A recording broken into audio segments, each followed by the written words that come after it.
What's happening, guys? Welcome back to the channel and welcome to another DIY video. As you can see, I've got the M3 here behind me. The garage is very empty at this point. If you guys didn't already know, I'll be moving out of this house soon, so the garage flooring is gone, my cabinets are gone, so I will probably be out of here probably in the next couple weeks, but it is looking very sparse here, and the M3 needs a little bit of finesse here today. If you guys didn't see in a recent video, I actually bought some Volk TE37s, which are on the car now. Once again, these are 19 by 9.5 plus 23 in the front, 19 by 10.5 plus 23 in the rear. It's a 275/30 in the front and a 295/30 in the rear. Unfortunately, since we kind of changed the geometry here, I went from a 19 by 11 plus 25 with a 295 tire. And just that ½ inch of difference changed the way the tire sits on the wheel. And so now I'm getting a tiny little bit of rubbing in the rear, and I actually had the car aligned not too long ago when I had my Forge Stars on here, but once again, when we changed the wheels, we actually changed a little bit of how the rear sits. And so, you know, when you're putting a 295 tire on a 10.5 inch wheel, you're actually going to have a little bit more meat than you would if you were on the 11 that I previously was on. So I hope that makes sense. But in either case, we are rubbing a tiny little bit in the rear. The car is lowered on KW HAS, which is the height adjustable spring sleeve kit, and all I need to do today is adjust the rear because the front is okay. Ideally, I would like to go a little bit lower in the front, but it's just really practical the way it sits currently. I don't really rub anything, and I don't scrape my front lip or anything like that, but the rear is the problem. So as you guys can see here, I'm basically tucking a little bit of tire here in the rear. And so I'm just rubbing very slightly. I mean, geez, can your fitment be any tighter than that? I don't know.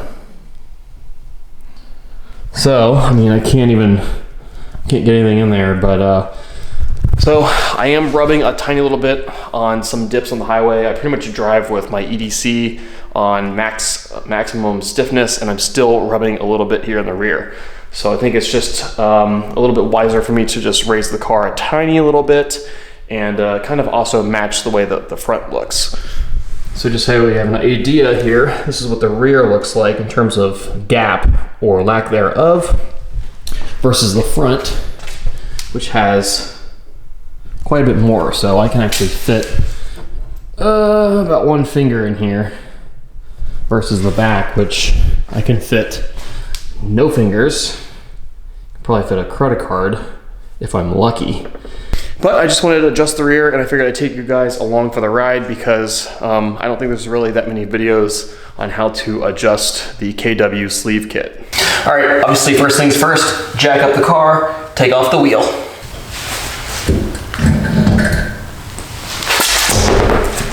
So, got the wheel off, obviously. Got my little light here. Figured I'd show you guys how much I'm rubbing and where I'm rubbing. So, fender's decently clean except for right here. So you can just see the amount of tire chunks that are coming off on here. So this is why we are going to be adjusting the height. Here is a look of the springs. So once again, this is the KW HAS.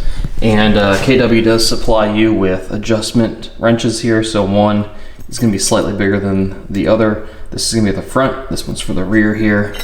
So if you don't know how these work, there's a collar right here on the top, that purple collar right there. And so what's going to happen is we're going to use our wrench here. There's a bunch of little teeth all the way around it. So we should be able to grab on with our wrench, and then we can turn it left or right depending on which way we want to go.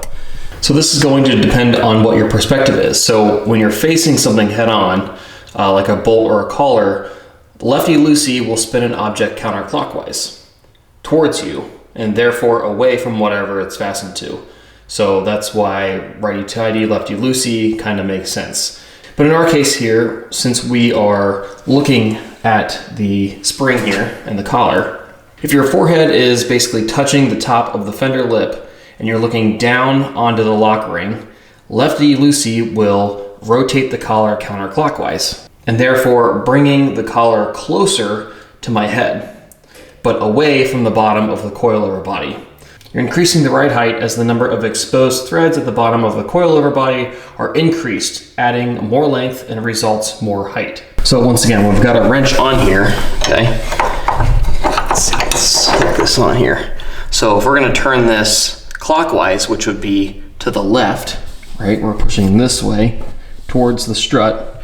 We'd actually be tightening, which means we'd actually be going lower. So in our case, we want to add a little bit of extra clearance here. So I'm going to go this direction. So I've got it locked on, and we're actually going to be pushing to the right, which means we're doing a lefty-loosey, which therefore is going to push the collar down and also increasing the height. All right, so we're going to go to the right. And it is a slow, painstaking process, unfortunately.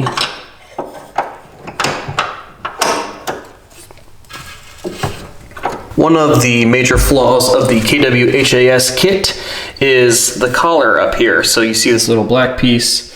This tends to spin with the purple piece. So the collar is supposed to be touching the car, and theoretically when you loosen the purple collar, the black piece is supposed to stay stationary. So the biggest flaw with this here is that it actually turns the entire thing. So a lot of guys actually use like BMW Beta Link or something of that nature when installing this. They'll put a little bit of the BMW Beta Link on top of this black piece, and that way it will adhere to the car. But essentially what's happening right now, I'm not sure if you'll be able to see this or not. Essentially what's happening now is when you try to turn this, the entire thing moves. So the collar and all. See, the black piece there is also moving with the purple adjustment collar.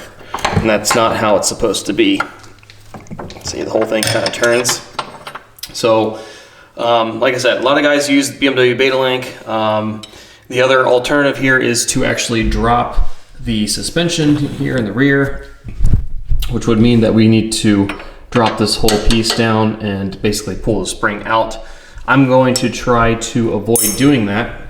And so what I've heard is you can actually use some super glue, and I'm just gonna put a little dab of it here, right here on the black piece, in between the black piece and the actual chassis. And I'm gonna continue to try to rotate it. That way the super glue will get spread around, and then I'll do the same thing on the other side, and then probably let it dry overnight, or at least a couple hours, and hopefully that will be enough to hold the black piece in place and allow me to unscrew the purple collar. All right, not sure if you guys can see that, but I went ahead and put little drops of super glue, and then I rotated the collar. So one tip of advice here, just so you don't screw up your hand, get yourself a deep socket. That way you can kind of put it on here, like so. Like that. Take your deep socket, put it on the end of it here, and kind of use it as a handle. That way you're not screwing up your hand. There, you can make turns just like that. And I've put some super glue on there, so hopefully we'll let that dry, and hopefully that will kind of allow us to then untighten the purple collar. Now it's basically a waiting game. I'm going to let this dry at least a couple hours, if not overnight. So I'm actually gonna put the wheel back on here, jack up the other side, and do the exact same thing. So I'll come back to you when this is ready. All right guys, so we're here on the passenger side. I let my super glue dry overnight, so let's take a little check here to see if we can get this moving without the collar moving. Yep, sure enough, that actually worked. The top black collar is staying in place, which is great. I don't know if you guys can see that or not, but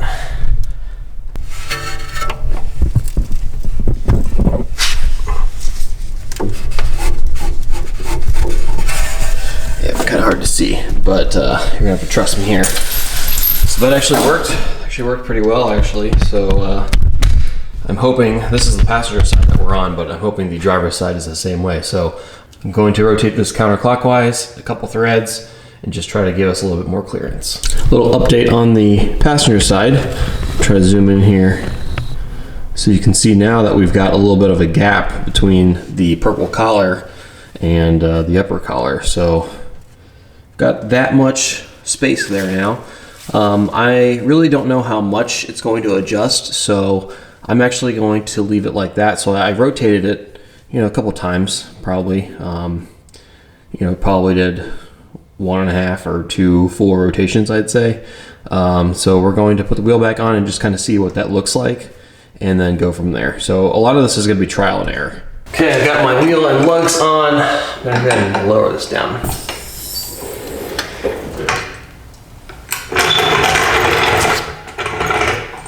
All right, so as you guys can see, it's not quite as low as it was before, but I still think I need to give it a little bit more clearance. I mean, again, I don't even have a finger gap in here, but at least I can fit my finger in here, versus before I could barely slide a credit card through here. Now I can kind of get my pinky finger in.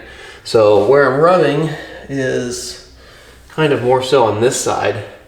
So I think I've got a little bit more clearance now, but again, I want to match the front and rear a little bit better. So I think I might take it up a tiny bit more. I'm not sure. Yeah, I might take it up a tiny little bit more, because there really is no gap there versus this front part where, I've got a little bit of gap. Ideally, in an ideal world, I would actually take the front down a tiny little bit now, but again, the front's very functional. I don't really scrape anything ever. So yeah, I think the back needs to go up a tad. So back on we go, and a few more turns.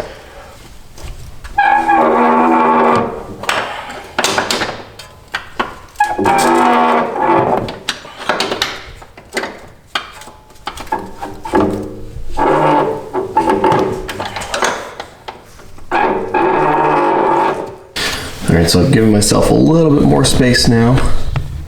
If you guys can tell, a little bit more. So when you are doing this, you will kind of scratch up your paint jobs a little bit, but no one's gonna see that, so it is what it is. Round 2, let's see if we can get this where we want it to be. There we go. That looks a little bit better. I think we should be okay. I was only rubbing a tiny bit on pretty hard dips, but I think that should probably help us clear it a little bit better. Front's still higher, but I'm gonna roll with this. So here's a comparison. This is the passenger side, okay, versus the driver's side, which we have not touched yet, where we're still tucking some tire. So I think that'll be a little bit better. So again, this has like no clearance whatsoever. Let's see. Can't get my finger or anything in there at all versus the passenger side.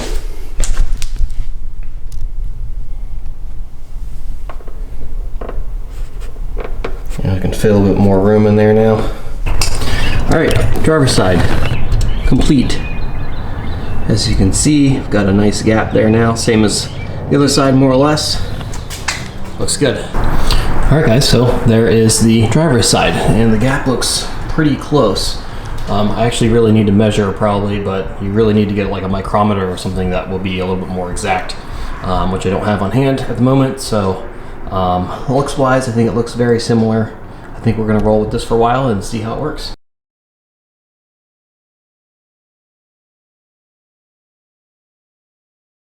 Alright guys, that just about does it for today's Saturday morning DIY. The super glue does come in handy, and that is the biggest flaw of the KWHAS, is that top collar likes to spin. But a little bit of super glue on there and you should be golden. So if you guys have any comments, questions, or concerns, please let me know. Otherwise, we will see you guys on the next video. Take care, thanks for watching.